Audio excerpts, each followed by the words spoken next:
નમસ્કાર દર્શક મિત્રો, હું છું જીગર. આપ જોઈ રહ્યા છો નર્મદા સમાચાર. સૌપ્રથમ જોઈશું આજના મુખ્ય સમાચારો. અંકલેશ્વર ઓએનજીસી અને સીઆઈએસએફ દ્વારા મિલેટ્સ મેળાનું આયોજન. પ્રાચીન પરંપરામાં મિલેટ્સનો ઉપયોગ દૈનિક આહારમાં કરવામાં આવે તે માટેનો પ્રયાસ. રખડતા પશુઓની સમસ્યા હલ કરવા નોટિફાઈડ એરિયા ઓથોરિટી મેદાને ઉતરી. પશુપાલક ઘર્ષણ કરતા પોલીસે ખદેડી મૂક્યા.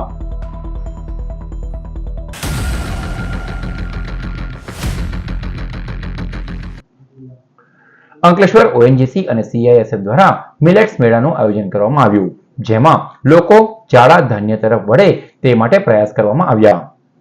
વડાપ્રધાન નરેન્દ્ર મોદીની પ્રેરણાથી વર્ષ 2023ને આંતરરાષ્ટ્રીય મિલેટ્સ વર્ષ તરીકે ઉજવવામાં આવ્યું હતું. સ્વાદની લહાઈમાં મનુષ્યએ પોતાનું સ્વાસ્થ્ય ગુમાવ્યું છે તેમ કહેવું ખોટું નહીં ગણાય. વધતી જતી બીમારીઓ પણ તેની સાબિતી આપે છે. આ સ્થિતિમાં લોકો ફરી બાજરી, જુવાર, સાંબો જેવા તૃણધાન્ય એટલે કે મિલેટ્સ તરફ વળે અને ખેડૂતો પણ જાડા તૃણધાન્ય પાકોનું વાવેતર વધારે કરે તેવા આશય સાથે અંકલેશ્વર ઓએનજીસી અને સીઆઈએસએફ દ્વારા મિલેટ્સ મેળાનું આયોજન કરવામાં આવ્યું હતું. આ પ્રસંગે ઓએનજીસીના એસેટ મેનેજર વિજયકુમાર ગોખલે, અંજલિ ગોખલે, સીઆઈએસએફના commandant Kritika Negi, assistant commandant Tejveer Singh સહિતના આમંત્રિતો અને કર્મચારીઓ ઉપસ્થિત રહ્યા. મિલેટ્સ મેળામાં કેન્દ્રીય વિદ્યાલયના વિદ્યાર્થીઓ તેમજ આરએમપીએસ શાળાના વિદ્યાર્થીઓએ ભાગ લીધો અને મિલેટ્સ અંગેની જાણકારી મેળવી હતી. આજનું યુવાધન જ્યારે જંક ફૂડ તરફ જઈ રહ્યું છે ત્યારે આપણી પ્રાચીન પરંપરામાં મિલેટ્સનો ઉપયોગ દૈનિક આહારમાં કરવામાં આવે તે માટે પ્રયાસ કરવામાં આવી રહ્યા છે. यहाँ पर सीआईएसएफ की तरफ से जो कार्यक्रम आयोजित किया गया है मिलेट्स और उसके प्रोडक्ट्स को बढ़ावा देने के लिए, जिसमें मिलेट्स की उपयोगिता, मिलेट्स को कैसे यूज़ करना है और आसपास के हमारे जो फार्मर्स हैं जो मिलेट्स का प्रोड्यूस करते हैं उनको बढ़ावा देने का ये जो कार्यक्रम है बढ़ावा देने के लिए, उसके लिए मैं बहुत बहुत उनका धन्यवाद करती हूँ. તાજેતરમાં જ અંકલેશ્વર જીઆઈડીસીમાં રખડતા પશુઓએ વૃદ્ધને શિંગડે ચડાવ્યા બાદ રખડતા પશુઓના ત્રાસ મુદ્દે સ્થાનિકોમાં રોષ ફેલાયો હતો. અકસ્માત અને રાહદારીઓના ઈજાનું કારણ બની રહેલા આ પશુઓને ડબ્બામાં પૂરવાની સ્થાનિકોની માંગના આધારે નોટિફાઈડ એરિયા ઓથોરિટીએ કામગીરી હાથ ધરી. ચીફ ઓફિસર ચિંતન પટેલની સૂચના અને માર્ગદર્શન હેઠળ અંકલેશ્વર જીઆઈડીસી વિસ્તારમાં રખડતા પશુઓને ડબ્બામાં પૂરવાની કામગીરી શરૂ કરવામાં આવી હતી. તંત્ર કામગીરી શરૂ કરે કે તુરંત જ પશુપાલકો જબરજસ્તી પશુઓને છોડાવી જતા હોવાના કિસ્સા ભૂતકાળમાં પ્રકાશમાં આવ્યા છે. આજે પણ આવી જ ઘટના બની હતી, જેમાં નોટિફાઈડ એરિયા ઓથોરિટીના કર્મચારીઓને ધમકાવવા માટે એક યુવાન અને હાથમાં ડાંગ સાથે એક વૃદ્ધ સ્થળ પર આવી પહોંચી હતી, પરંતુ પૂરતા પોલીસ બંદોબસ્તને કારણે મામલો બીચકે તે પહેલા જ આ બંનેને ખદેડી મૂકવામાં આવ્યા હતા. આજરોજ નોટિફાઈડ અંકલેશ્વર દ્વારા વસાહતમાં જે ઢોરોનો ત્રાસ હતો તેને દૂર કરવા માટે પોલીસના સહયોગથી આજે ડ્રાઈવ ચાલુ કરેલ છે, જેમાં નોટિફાઈડ દ્વારા ગાયનું પકડવાનું કામગીરી હાલ ચાલુ છે અને તે બી હજી ચાલુ રહેશે પૂરા દિવસ માટે. અંકલેશ્વર નજીક નેશનલ હાઈવે નંબર 48 ઉપર ફરી એકવાર હિટ એન્ડ રનની ઘટના બની હતી. વર્ષા હોટલ નજીકથી રસ્તો ક્રોસ કરી રહેલ વ્યક્તિને અજાણ્યા વાહન ચાલકે ટક્કર મારી ફરાર થઈ ગયો હતો. અંકલેશ્વર નજીક રાષ્ટ્રીય ધોરીમાર્ગ નંબર 48 ઉપર વારંવાર અકસ્માતના બનાવો બને છે, ત્યારે વધુ એક બનાવ સામે આવ્યો છે. હિટ એન્ડ રનની ઘટનામાં અંકલેશ્વર નજીક નેશનલ હાઈવે નંબર 48 ઉપર વર્ષા હોટલ પાસેથી એક વ્યક્તિ રોડ ક્રોસ કરી રહ્યો હતો. દરમિયાન પૂરપાટ ઝડપે જતા અજાણ્યા વાહન ચાલકે વ્યક્તિને અડફેટે લઈ ફરાર થઈ ગયો હતો. અકસ્માતમાં અજાણ્યા વ્યક્તિને ગંભીર ઈજા પહોંચતા તેને સારવાર અર્થે ખસેડવામાં આવ્યો હતો. બનાવની જાણ થતાની સાથે જ પોલીસ કાફલો પણ ઘટના સ્થળે દોડી આવ્યો હતો અને અજાણ્યા વાહન ચાલક વિરુદ્ધ તપાસ શરૂ કરી છે. અત્રે ઉલ્લેખનીય છે કે સોમવારની રાત્રિએ પણ વર્ષા હોટલના યુટર્ન પાસે જ ઉભેલી બાઇકને ટ્રકે ટક્કર મારતા બાઇક સવાર 3 પૈકી એકનું ઘટના સ્થળે જ મોત નીપજ્યું હતું. ત્યારે આ સ્થળ ઉપર યુટર્ન અકસ્માત ઝોન બની રહ્યો હોય તેવું લાગી રહ્યું છે. ભરૂચ એ ડિવિઝન પોલીસે મારવાડી ટેકરા વિસ્તારમાંથી વિદેશી દારૂ ભરેલ રિક્ષા સાથે એક ઇસમને ઝડપી પાડ્યો. ભરૂચ એ ડિવિઝન પોલીસ મથકનો સ્ટાફ પેટ્રોલિંગમાં હતો દરમિયાન બાતમી મળી હતી કે મારવાડી ટેકરા વિસ્તારમાં રહેતો હનીફ ઉર્ફે અન્નુ દિવાનને એક ઓટો રિક્ષામાં વિદેશી દારૂનો જથ્થો મંગાવેલ છે. બાતમીના આધારે પોલીસે દરોડા પાડ્યા. પોલીસે સ્થળ પરથી બાતમીવાળી રિક્ષામાં તપાસ કરતા તેમાંથી વિદેશી દારૂની 209 બોટલ મળી આવી.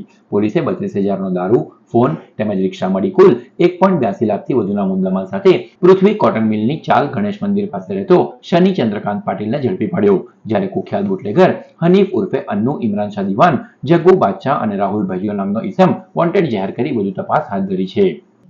ભરૂચના દાંડિયા બજાર વિસ્તારમાં આવેલ સ્વામિનારાયણ મંદિરના હોલ ખાતે આયુષ્યમાન વય વંદના કાર્ડ કેમ્પનું આયોજન કરાયું. ભરૂચ જિલ્લા પંચાયત, લાલ બજાર, પીએચસી અને સંકલ્પ ફાઉન્ડેશન ભરૂચના સંયુક્ત ઉપક્રમે ભરૂચ જિલ્લા આરોગ્ય વિભાગના માર્ગદર્શન હેઠળ આયુષ્યમાન વય વંદના કાર્ડ કેમ્પનું આયોજન કરવામાં આવી રહ્યું છે. જેના ભાગરૂપે ભરૂચના દાંડિયા બજાર વિસ્તારમાં આવેલ સ્વામિનારાયણ મંદિરના હોલ ખાતે સ્થાનિકો માટે આ કેમ્પ યોજાયો, જેમાં વરિષ્ઠ નાગરિકોએ કેમ્પનો લાભ લીધો. કેમ્પમાં સંકલ્પ ફાઉન્ડેશન ભરૂચના સભ્યો અને આગેવાનો ઉપસ્થિત રહ્યા. આજરોજ ભારત સરકારની આયુષ્યમાન વયવંદના યોજના હેઠળ એવા વડીલો કે જેમની ઉંમર 70 વર્ષ પૂર્ણ થઈ ગઈ છે, એમના આયુષ્યમાન કાર્ડ કઢાવવાનો એક કાર્યક્રમનું આયોજન કરવામાં આવ્યું.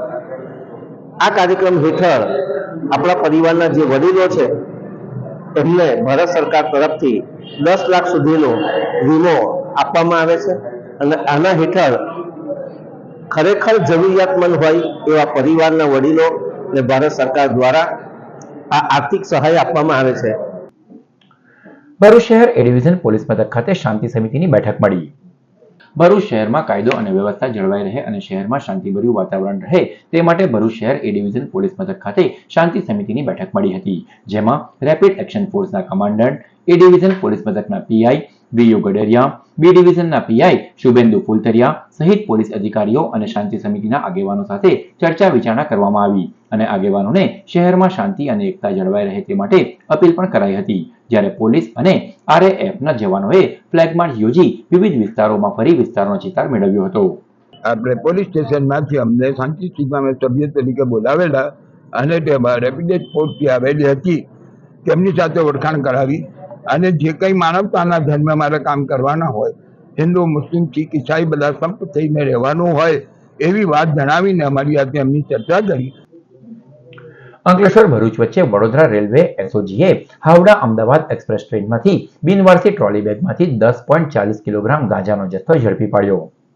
સ્પેશિયલ ઓપરેશન ગ્રુપ પશ્ચિમ રેલવે વડોદરા પોલીસ યુનિટના હેડ કોન્સ્ટેબલ દિનેશ વલ્લભ ધાંધલિયાને રેલવે પોલીસ અધિક્ષક દ્વારા નાર્કોટિક્સ બદીને નેસ્તનાબૂદ કરવા અંગે આપેલ સૂચનાને આધારે પીએસઆઈ ડીડી વણકરના માર્ગદર્શન હેઠળ એસઓજી પશ્ચિમ રેલવે વડોદરા કેમ્પ સુરતના પોલીસ હેડ કોન્સ્ટેબલ વિજયસિંહ, રહેન્દ્રસિંહ સહિતનો સ્ટાફ સુરતથી હાવડા અમદાવાદ ટ્રેનમાં સવાર થઈ પેટ્રોલિંગમાં હતા તે દરમિયાન અંકલેશ્વર રેલવે સ્ટેશન પસાર થયા બાદ અંકલેશ્વર ભરૂચ વચ્ચે જનરલ રિઝર્વેશન કોચ વચ્ચેના કોરિડોરમાં એક ટ્રોલી બેગ બિનવારસી હાલતમાં મળી આવી હતી. પોલીસે તેને તપાસ કરતા તેમાંથી સેલોટેપ વીંટાળેલ 5 બંડલ ગાંજાના મળી આવ્યા હતા.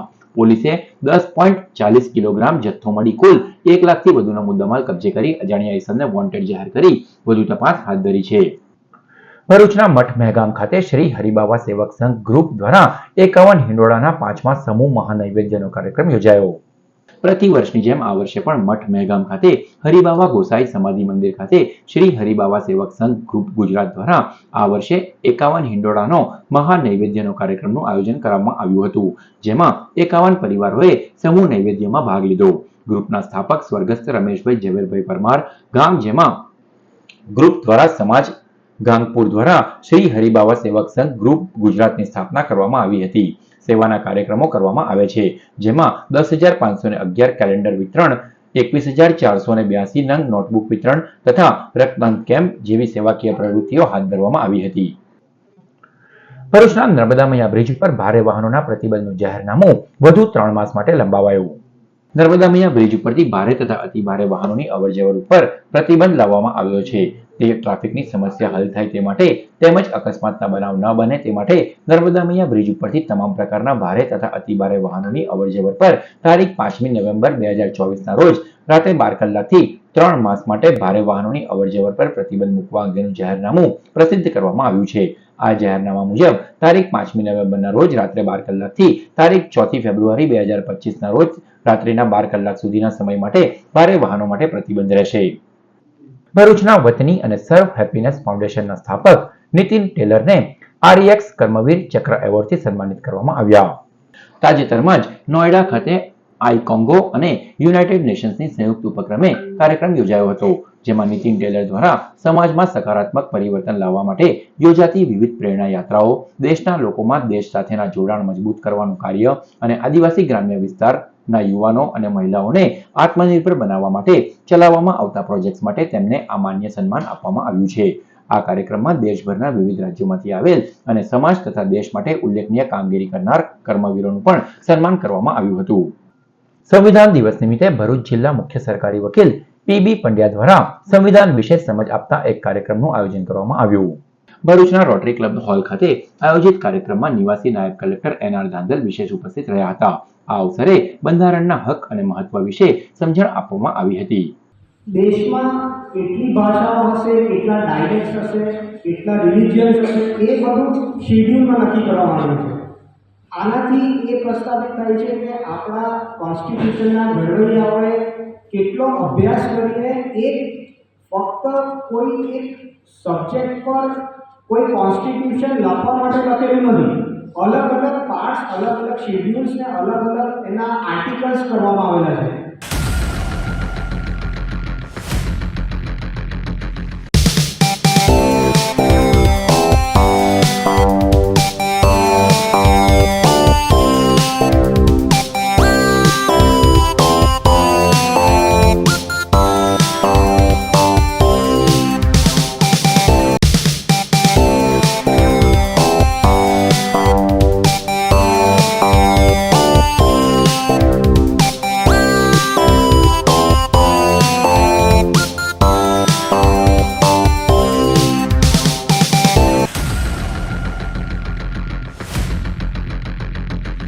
સમાચાર પૂર્ણ કરતા પહેલા મુખ્ય સમાચારો પર ફરી એક નજર.